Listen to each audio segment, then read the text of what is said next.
대한민국의 조용기 목사님을 소개합니다. 오늘 저는 여러분과 함께 십계명이라는 제목으로 은혜를 나누고자 합니다. 우리가 사는 이 세계는 자연의 법칙이 있습니다. 자연의 법칙을 하나님이 만들어 넣으시기 때문에 우리가 여기에서 잘 살려면 자연의 법칙에 순응하고 좋아해야 잘 살 수 있습니다. 하나님께서 아무리 자연 법칙을 세워 놓으시도 우리는 순종하지 않겠다고 내 마음대로 자연 법칙을 거역하면 무서운 형벌을 우리의 생활 속에 받게 됩니다. 예를 들어 말하면 하나님이 아무리 만유인력의 법칙을 정해놓고 모든 것은 밑으로 떨어지게 만들어 놓았다 하더라도 나는 상관하지 않는다. 벼랑에 한번 뛰어보겠다. 나는 안 떨어지겠다. 그러고 용감하게 벼랑에서 뛰어내린다고 할지라도 하나님의 법칙은 가차 없이 끌어내려서 다리가 부러지지 않으면 죽게 되는 것입니다. 여러분, 한 나라가 잘 돼가기 위해서는 국법이 있는 것입니다. 다양한 인간 생활에서 질서와 안녕을 부여하고 행복된 삶을 가져오기 위해서는 국민 전체가 지켜야 할 국가의 여러 가지 법이 있는 것입니다. 이 법을 어기게 될 때는 그게 응당한 형벌을 받는 것은 우리가 상식적으로 다 알고 있는 것입니다. 그런데 천지와 만물을 지으신 하나님, 모든 인류를 생성하신 하나님께서는 인류들에게 지켜야 될 하나님의 법을 주셨습니다. 이 법은 모세가 300만 이스라엘 백성을 종살이 하는 애굽에서 인도에 내어 광야를 지나 가나안 땅에 들어갈 때 시내산에서 40주 40야 금식하면서 하나님께로부터 계시받은 십계명인 것입니다. 이 십계명은 모든 인류가 하나님 앞에서 지켜야 될 법인데 사람들이 이 계명을 받고 난 이후에 지켰느냐? 한 사람도 지키지 못했습니다. 성경은 말씀하기를 의로운 없나니 하나도 없다고 말했으며 모든 사람이 죄를 범하였으니 하나님의 영광에 이르지 못한다고 말하는 것입니다. 죄의 값은 사망입니다. 죄를 지은 영혼은 죽으리라고 말한 것입니다. 이러므로 모든 사람들은 죄값으로 말미암아 죽을 수밖에 없는 것은 하나님의 법을 어겼기 때문인 것입니다. 하나님의 법이 들어오기 전에는 죄가 무엇인지 몰랐는데 법이 들어오자 하나님의 법과 우리와 비교해보고 우리가 죄인인 것을 알게 되었습니다.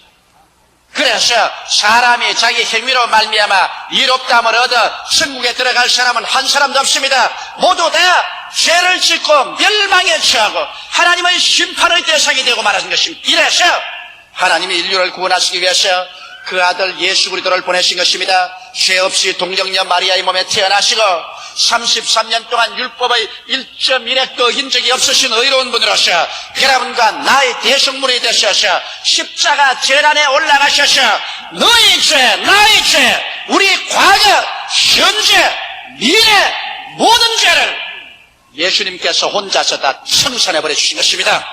이러므로 예수 그리스도 이거 십자가 보혈 공로로 말미암아 우리 한 사람 한 사람이 죄를 지었음에도 불구하고 못났음에도 불구하고 버림을 받아야 마땅함에도 불구하고 죄를 지은 그대로 못난 그대로 빈손든 그대로지만은 우리 주 예수 앞에 나와서 예수를 믿기만 하면 그 믿음을 통하여 하나님께서 우리를 용서하시고 의롭다고 만들어 주신 것입니다.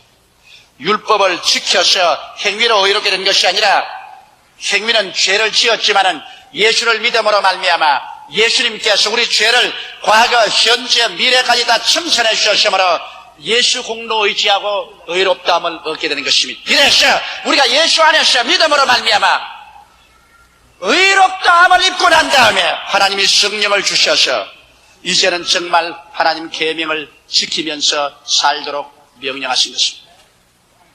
그렇기 때문에 오늘날에 와서 우리가 하나님 계명을 지키지 아니하면 우리에게는 아무 소용이 없게 되고 마는 것입니다. 우리가 예수를 믿고 구원을 받으셨으면 반드시 우리는 계명을 지켜야만 하는 것입니다. 계명을 지키지 않고 우리는 절대로 구원받은 신앙생활을 할 수가 없습니다.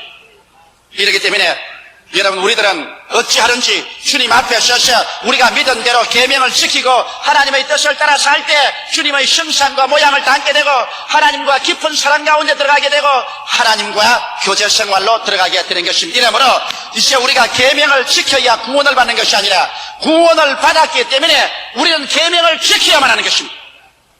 그래야 하나님과의 깊은 사랑과 교제관계에 들어가게 되고 우리가 부르실 때 하나님이 응답하시고 우리를 돌보아 줄 수 있는 것입니다. 이제 오늘날 이 율법이라는 것은 여러분과 나를 때려잡기 위해서 보낸 법이 아닙니다. 율법은 여러분과 나를 돌봐주기 위한 선생으로 오셨고, 여러분과 나를 언제나 정결한 생활을 할 수 있도록 가르쳐주는 거울로서 여러분과 나에게 주신 것입니다. 이러므로 우리의 삶에 있어서 이제는 예수를 믿고 구원을 받았기 때문에 우리는 우리의 선생되는 율법에 귀를 기울여야 되고, 우리의 거울인 율법을 늘 들여다보고 우리가 정말 하나님의 뜻대로 살고 있는가, 그리스도의 형상을 닮아가고 있는가를 살펴보아야 할 것인 것입니다. 그러면 오늘 이 시간에 여러분과 함께 이 10계명을 살펴보시기 바랍니다. 첫째 계명은 내 앞에 다른 신을 두지 말라고 성경은 말하고 있는 것입니다. 여러분, 천지와 만물을 지으신 신은 여호와 하나님 한 분밖에 계시지 않습니다. 우리가 아버지가 둘이 있을 수 없는 것처럼 여러분과 나를 지으신 하나님도 한 분밖에는 계시지 않습니다. 그런데 루시퍼 사탄이 타락한 천사와 귀신과 더불어서 하나님을 반역하고 나와서 자기가 스스로 신이라고 하고 사람들을 부패하게 하고 미혹해 하셔 하나님 대신에 사탄을 따르게 만들고 있습니다. 아담과 하와도 이 사탄의 말에 귀를 기울였다가 미혹되어 부패하셨다라고 말한 것입니다. 오늘날에도 그러므로 이 세상에 많은 신이 있고 많은 주가 있지만 모두 다 사탄의 유혹에 끌려가서 만든 부패한 것입니다. 하나님은 한 분밖에 계시지 않습니다. 어떠한 교수가 하는 말이 반드시 예수를 믿어야 구원받는 것이 아니다, 다른 종교에도 구원이 있다, 이런 말을 한 사람이 있는데 그거 정말 정신없는 소리를 한 것입니다. 여러분, 천하 인간에게 구원받을 만한 다른 이름을 주신 적이 없다고 성경은 말하셨으며, 예수께서 내가 곧 길이요 진리요 생명이니 나로 말미암지 않고는 아버지께로 올 자가 없다고 말하셨습니다. 예수 이외에는 아버지께로 올 자가 없는 것입니다. 우리 하나님은 한 분이시, 하나님과 사람 사이의 중보도 한 분이시니 곧 사람이신 그리스도 예수인 것입니다. 다른 종교는 종교로서 좋지만은 그러나 우리 아버지가 내지 않은 종교를 믿고서 구원을 받을 수는 없는 것입니다. 사람들은 인간을 신격화해서 하나님 자리에 사람을 앉혀놓고 장차는 적그리스도가 나타나서 자기를 신이라고 하겠지만은, 그러나 이것은 모두 다 하나님을 대적하는 것이요 결국에는 멸망당하고 말 것인 것입니다. 이렇기 때문에 우리의 신앙생활에 하나님 아버지 이외에 다른 신을 절대로 두어서는 안 될 것입니다. 둘째로 성경에는 너를 위하여 우상을 만들지 말라고 말하고 있는 것입니다. 새긴 우상이나 하늘이나 땅이나 물 안에 있는 어떠한 형상도 만들지 말고 또 거기에 절하고 섬기지 말라고 했었습니다. 여러분, 오늘날 조각가들이나 예술가들이 아름답게 조각을 하고 아름다운 예술작품을 만듭니다. 그럼 그것도 우상인가요? 하늘에 있는 형상, 땅에 있는 형상, 물 안에 있는 형상을 다 제껴버리려면, 그러면 예술가나 조각가는 필요 없지 않겠느냐, 이런 말을 하는 사람이 있습니다. 예술의 기능도 하나님이 주셨고 조각의 기능도 하나님이 주신 것입니다. 여기 말하는 것은 하늘의 형상이나 땅의 형상이나 물 안에 있는 형상을 우상으로 만들어서 신으로 만들어서 그것에 절하고 섬기지 말라는 것입니다. 여러분, 여기에 있는 나무 탁자라도 내가 만일 이것을 신으로 만들어 가지고서 여기에 엎드려 절하면 이것은 나에게 우상이 되는 것입니다. 산에 가서 희한한 나무나 돌 보고서라도 내가 그곳에 신으로 삼고 복 달라고 엎드려서 절하고 섬기고 빌면 우상이 되는 것입니다. 이 세상에 무엇이든지 피조물을 나의 신으로 상대하고 그 앞에 엎드려 절하고 그를 섬기면 우상이 되는 것입니다. 이렇기 때문에 절대로 어떠한 피조물의 대상을 나의 신으로 삼고 그곳에 절하거나 그것을 섬기기 위해서 하늘의 형상, 땅의 형상, 물 아래에 있는 형상이나 새긴 우상을 만들어서는 안 됩니다. 우상은 절대로 하나님 앞에 용납될 수 없는 것입니다. 우리는 오직 하나님 그분에게만 경배하고 섬길 따름이지 우상은 결코 용납될 수 없는 것입니다. 하나님 이외에 어느 곳이나 우리는 섬기고 절할 수 없는 것입니다. 우리를 구원할 신은 오직 여호와 삼위일체 하나님밖에 없는 것입니다. 셋째로 너희 하나님 여호와의 이름을 망령되이 일컫지 말라고 하는 것입니다. 여러분, 오늘날 우리 국가에는 국가의 원수가 계십니다. 국가 원수의 이름도 우리가 망령되이 부르면 원수 모독죄에 걸립니다. 우리 가정에도 우리 부모의 이름을 여러분 망령되이 불러서 부모를 모욕되게 하는 일을 우리 하지 않지 않습니까? 하물며 만왕의 왕이요 만주의 주가 되는 하나님의 이름을 망령되이 우리가 불러서 되겠습니까? 일정 시대에 자라나지 않은 사람은 내가 이 말을 하는 것이 뭔지 모르겠습니다만 우린 일정 시대에 공부를 하고 자랐기 때문에 일정 시대는 일본 사람이 소위 말하는 천낭표야 덴노헤이카라고 말하는 이 말만 하면 자다가도 일어나야 되고 앉았다가도 써야 되고 기절초풍을 합니다. 놀고 있다가도 덴노헤이카 그러면 이렇게 해야 됩니다. 안 그랬다가는 경찰서에 잡혀가서 주리를 틀리고 혼이 납니다. 불경죄라고. 이러므로 뭐 지가 뭘 하든지 이야기를 하든지 밥을 먹다가도 덴노헤이카 그러면 처참할 정도로 만일 천황폐하의 이름에 조금이라도 불경한 태도를 취하면 벌을 받았습니다. 인간을 우상화해서도 그렇게 하는데 하물며 천지와 만물을 지으신 하나님의 거룩한 성물을 가볍게 말하고 희롱하는 말로 말하고 욕설할 때 하나님의 이름을 써서 말하는 것은 절대로 용납될 수 없습니다. 다행히 한국말에는 하나님의 이름을 들어서 욕하는 것이 없지만은 구라파나 영어에는 하나님의 이름을 들어서 욕하는 말이 있습니다. 내가 알지만은 그 말 입에 지금 들어서 말 못해요. 그러면 내가 불경죄를 지게 되기 때문에 그런 것은 절대로 있을 수 없습니다. 우리 한국 사람도 가벼운 말로 아이고 하나님 맙소사 이런 말을 하는데 그것은 하나님의 이름을 망령되이 부른 말입니다. 그런 말조차도 하지 말아야 되는 것입니다. 우리는 하나님의 이름을 부를 때 마음의 경건함을 가지고 두려움을 가지고 공경하는 마음으로 감사하게 진실하게 여호와의 이름을 불러야 할 것인 것입니다. 넷째로 성경에는 안식일을 기억하여 거룩히 지키라고 말한 것입니다. 유대인의 안식일은 토요일 날입니다. 그러나 오늘날 교회에서는 안식일을 주일날로 지킵니다. 왜 그러냐? 예수께서 우리 예수 믿는 사람들의 신약시대 사람의 안식일은 주일날로 주께서 옮기신 것입니다. 구약 성경을 예수님께서 십자가에서 다 이루어서서 율법을 완성시키시고 철폐하시고 주께서 새로운 계약인 신약을 맺으실 때 주님은 죽은 지 사흘 만에 안식 후 첫날 주일날 부활하셨습니다. 그러므로 우리가 예수님을 섬기는 날은 예수님의 부활의 날을 섬기는 것이요. 여러분 교회가 탄생한 날이 오순절날인데 오순절이라는 것은 안식 후 첫날 주일날이 오순절날입니다. 그래서 120문도가 함께 모여서 기도할 때 갑자기 하늘로서 강한 바람 같은 소리가 나며 불의 시같이 갈라지는 것이 각 사람 머리에 임하였더니 그들이 다 성령의 충만을 받고 성령의 말하게 하심을 쫓아 다른 방언으로 말하기 시작했는데 이 날이 바로 안식 후 첫날인 주일날입니다. 그러므로 우리는 교회가 탄생하고 성령이 강림한 날을 안식일로 지키는 것입니다. 또 나아가서 초대교회는 그들이 예배 드릴 때 주일날 부활을 기념하는 날 성령 강림하는 주일날을 안식일로 지켰습니다. 성경 고린도전서 16장 1절로 2절에 보면 성도들을 위하여 연보에 대하여는 내가 갈라디아 교회들에게 명한 것 같이 너희도 그렇게 하라. 매주일 첫날에 너희 각 사람이 일을 얻은 대로 저축하여 두어서 내가 갈 때 연보를 하지 않게 하라고 말한 것입니다. 이러므로 매주일 첫날인 주일날에 모여서 예배보고 연보를 모아놓으라고 말한 것입니다. 그러면 우리가 이 주일날을 거룩히 지키되 이 날에는 일체 모든 일을 쉬고 하나님만 섬기고 편안히 쉬어야만 되는 것입니다. 여러분 안식일날 자기 스스로의 오락을 취하면 이것은 하나님보다 쾌락을 더 사랑하는 것이 되고 마는 것입니다. 안식일 날에는 오락을 취해도 안 됩니다. 이날에는 하나님 말씀 듣고 기도하고 성경 읽고 가족들과 함께 하루 휴식해야 되는 것입니다.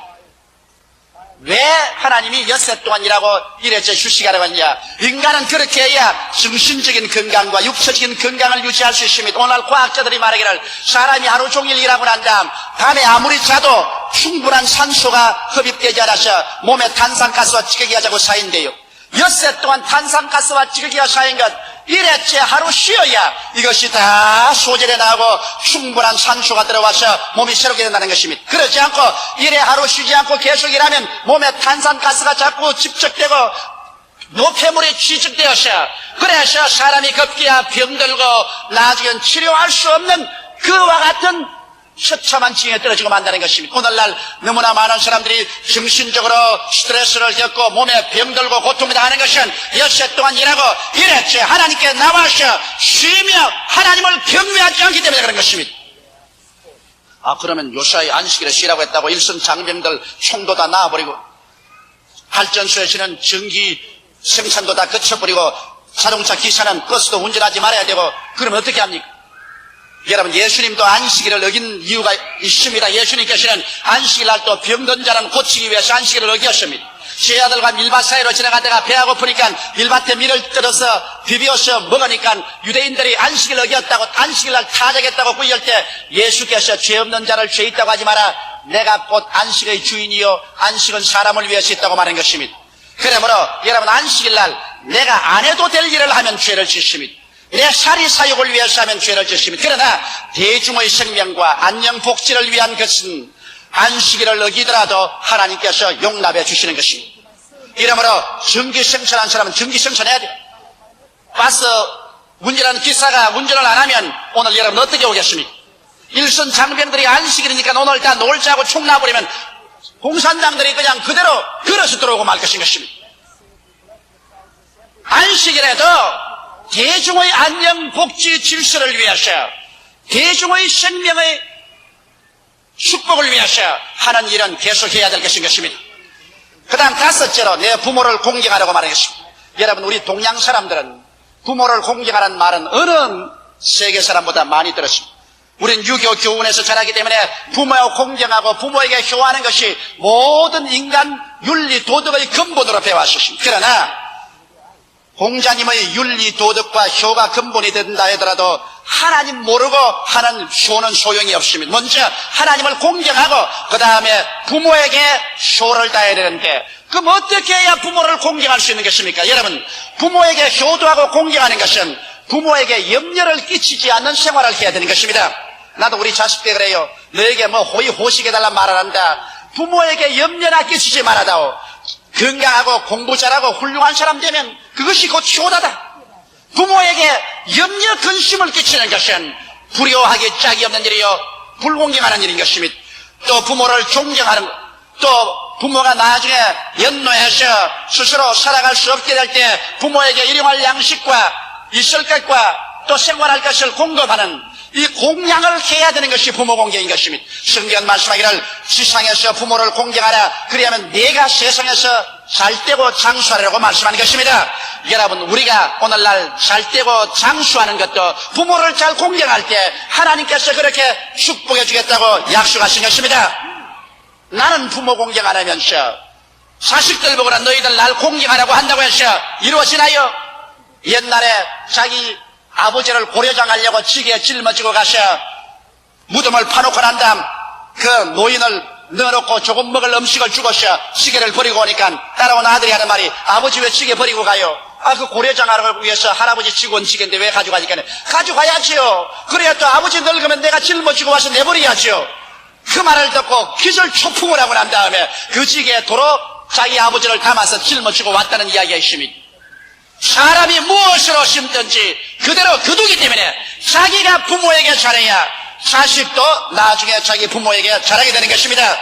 여섯째는 살인하지 말아야 했습니다. 살인은 말할 필요 없는 죄악입니다. 왜냐하면 여러분, 사람의 생명은 하나님이 주시고 하나님의 소유이기 때문에 자살해도 죄입니다. 오늘날 사람들이 남녀간에 자기만 자살하는 것이 아니라 자식들까지 데리고 동반 자살하는데 이것보다 더 깊은 죄가 없습니다. 왜?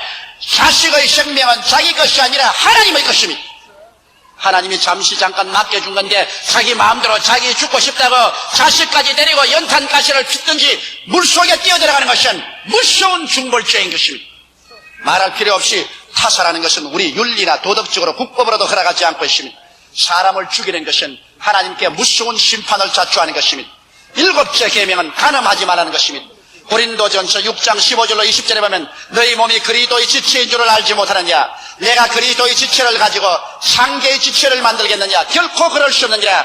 상기와 합하는 자는 저와 한 몸인 줄을 알지 못하느냐, 일러시되 둘이 한 육체가 된다 하셨나니 주와 합하는 자는 한 영이라. 음행을 피하라. 사람이 범하는 죄마다 몸 밖에 있거니와 음행하는 자는 자기 몸에게 죄를 범하느니라. 너희 몸은 너희가 하나님께로부터 받은 바 너희 가운데 계신 성령의 전인 줄을 알지 못하느냐. 너희는 너희 것이 아니라 값으로 산 것이 되었으니 그런즉 너희 몸으로 하나님께 영광을 돌리도록 하라. 여러분, 우리는 모두 다 일부일처로 서로 사랑하고 살게 되어 있는 것입니다. 간음을 하게 되면은 이것은 몸 안에 죄를 지게 되는 것입니다. 다른 죄는 다 몸 밖에 있지만은 간음죄는 자기 몸에게 지는 죄가 되고, 그래서 하나님의 성전을 더럽히면 하나님이 그를 멸하겠다고 하신 것입니다.